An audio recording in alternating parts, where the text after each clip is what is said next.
very pleased that you've managed to take time out of your busy schedule to join us and basically have a little chat about the last season here at Lower Road. What do you think of the game so far? The game so far, it's a game dominated by the referee at the moment, which is causing much anxiety. It's one of the worst games of football I've seen the referee has. 45 minutes for a long, long time. He's kind of ruining the game for the Colchester fans and probably for the Watford fans as well.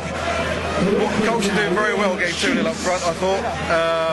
Very difficult against such a good team because Watford have spent their money on their forward line. Marlon King, Friskin, Tommy Smith, very good players. But they are very dodgy at the back. We proved that at their place a few weeks ago. We're proving it again today. It's going to be, I reckon, a few more goals this second half. We've got to really tighten up that defence and stop them getting their ball forward into our box. I think Colchester were managing to keep Watford well in check and playing excellent football. And to go 2 goals up the way, there could have been 3 had that not been a great tackle by Johnny Chitu towards the end. Although the referee's decisions didn't call to 2 goals by Watford, I don't normally say anything bad against referees whatsoever. Believe you me, things I've been saying up there about the referee has not been kind towards him, because as far as I'm concerned, he might have put in a Watford step on and joined in. The decisions have not gone our way at all. Do you think that's had a bearing on the game rather than just 2 goals itself? Well, I think it's got to our players, certainly. They've got no confidence in him at all to give anything our way. The only 2 decisions he's given us are our goals, and it's only because he couldn't find a reason to disallow them, unfortunately. I'm sure he thought long and hard about it before he gave them. Yes, it's not quite right. Just takes confidence away. We've got no confidence in them. To be honest, probably Watford players have got no confidence in them at all, making the right decisions. Anything can really happen from him in the next second half. What Colchester have got to do, they've got to organise themselves defensively. We were 2-0 and coasting, but they were dangerous. Had a few shots on target, which Dino had to save. They looked a bit tricky. Then just got to not make up some mistakes. I mean, Adam Burgo's mistakes in the first goal. Unfortunately, he chose to go clear it with his feet rather than standing on his two feet and staying up to Marlon King and getting it across Dean very well. The second goal has been a mistake. Paul Doogie was left with 2 of them with a far post, and he had no chance there, unfortunately. And Dean just managed to get a touch on that to get it away. We've got to be really smart second half, I think. Really think about how they're bringing the ball forward and not make mistakes in the middle of the pitch to put pressure on our back four. Then we've got a chance because they are very susceptible at the back, especially with this keeper they brought on in place of Boom. The guy is the goalkeeper that's come on now, Richard Lee, I think his name is. He's a goalkeeper that played at Vicarage Road, and he looked no great shake. So he's the tallest man in the world and hit the ball across him quite easily. As it is the last season here at Lower Road, got a few questions you can ask. First of all, how long have you been coming here? Well, we're standing here on the front of Terrace 3, which is where I first came when I was about 6 or 7 years old. Stood down there against the wall, which is, gosh, that's about 30 years ago. Had a little breakout, primary school, bit of secondary school. I've really been going non-stop, virtually home and away since age of 16, 17, it's about 20 years now. But I mean, I was going back to America this morning. Passed on the A12, what a sight that is. What do you think? I think it's tremendous. I'm so glad that Colchester United's now got a future. There's no future here. You played a part of?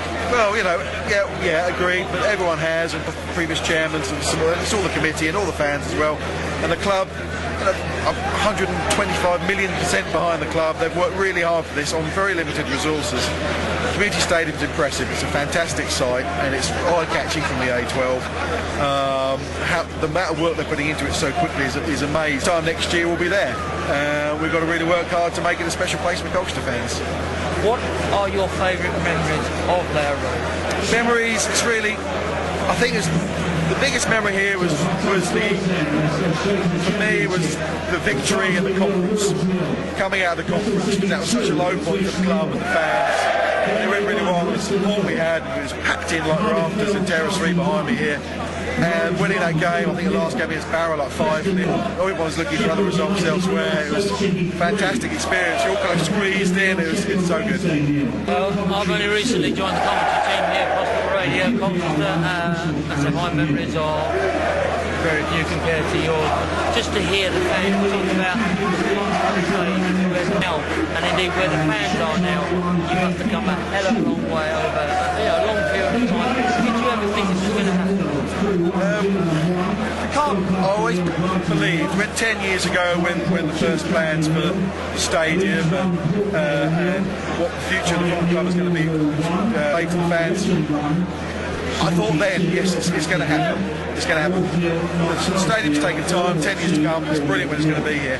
What the club has done to reach the championship level is, as the chairman of the football club, Robbie Cowling, will say, we are fighting above our weight. And it's very hard to back when we're competing with massive teams here, like Watford today.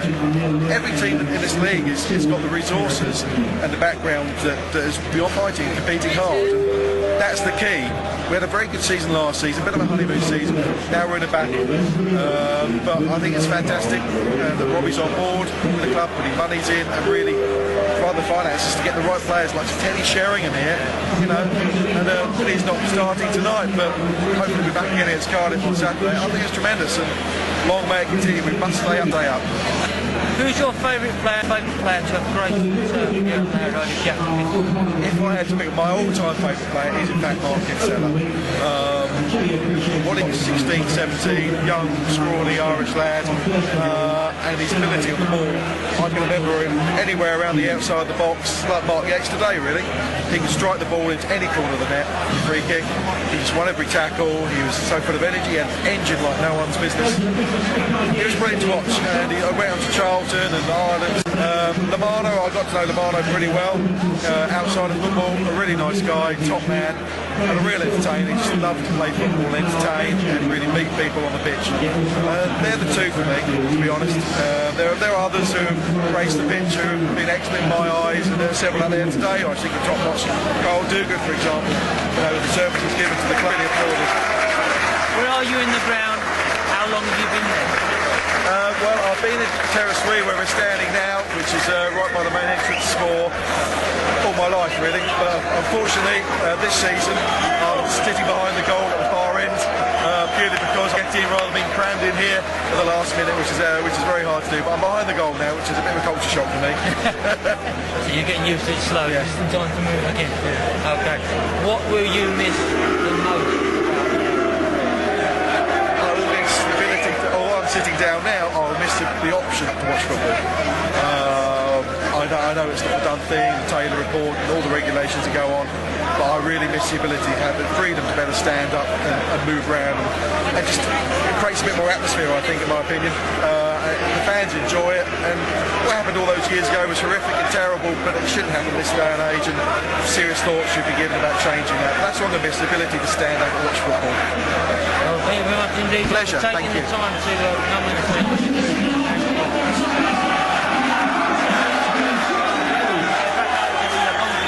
once again, John, thank you very much indeed. Thank you very much. Cheers.